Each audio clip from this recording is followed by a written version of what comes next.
Hello everyone, നിങ്ങളൊരു beginner ആണെങ്കിൽ ഈ ഒരു വീഡിയോ എന്തായാലും മിസ് ചെയ്യരുത്. കാരണം നിങ്ങൾ ചിലരെങ്കിലും ഈ ഒരു കാര്യം ശ്രദ്ധിക്കാതെയായിരിക്കും മെറ്റീരിയൽ കട്ട് ചെയ്യുന്നത്. നിങ്ങൾ കട്ട് ചെയ്യാൻ വേണ്ടി എടുക്കുന്ന മെറ്റീരിയലിന് ഇതുപോലെ സ്പ്രെഡ് ആയിട്ട് വരുന്ന പ്രിന്റുകളോ അല്ലെങ്കിൽ ഇതേപോലെ മുകളിലേക്കും താഴേക്കും സെയിം ആയിട്ട് വരുന്ന പ്രിന്റുകളോ ആണെങ്കിൽ നിങ്ങൾക്ക് സാധാരണ പോലെ കട്ട് ചെയ്തെടുക്കാം.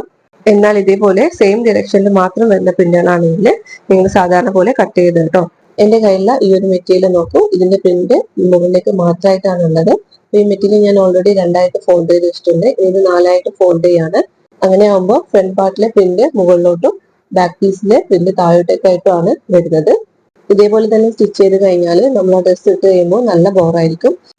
അതുകൊണ്ട് മെറ്റീരിയൽ നീളത്തിൽ രണ്ടാക്കി മാറ്റിയിട്ടുണ്ട്. എനിക്ക് ഇതിന്റെ സെന്ററിൽ വെച്ചിട്ട് മെറ്റീരിയൽ കട്ട് ചെയ്തിട്ട് രണ്ട് പീസാക്കിയിട്ട് സെപ്പറേറ്റ് ആക്കി മാറ്റാണ്.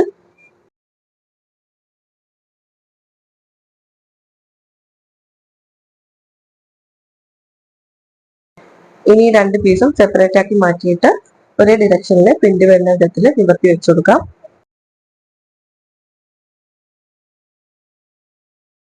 രണ്ട് പീസിനെയും നല്ല വശങ്ങൾ ചേർത്ത് വെച്ചിട്ടാണ് ഉള്ളത്. ഇത് ഒന്നുകൂടി ഫോൾഡ് ചെയ്തിട്ടാണ് മാർക്ക് ചെയ്യുന്നത്. അങ്ങനെ ആകുമ്പോൾ മെറ്റീരിയലിന്റെ ഉൾവശത്ത് തന്നെ മാർക്കിംഗ് ചെയ്യാൻ പറ്റും.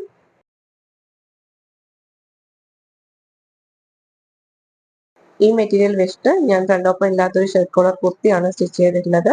അപ്പോൾ ഇതിന്റെ വീഡിയോ ഞാൻ നെക്സ്റ്റ് അപ്ലോഡ് ചെയ്യുന്നതായിരിക്കും.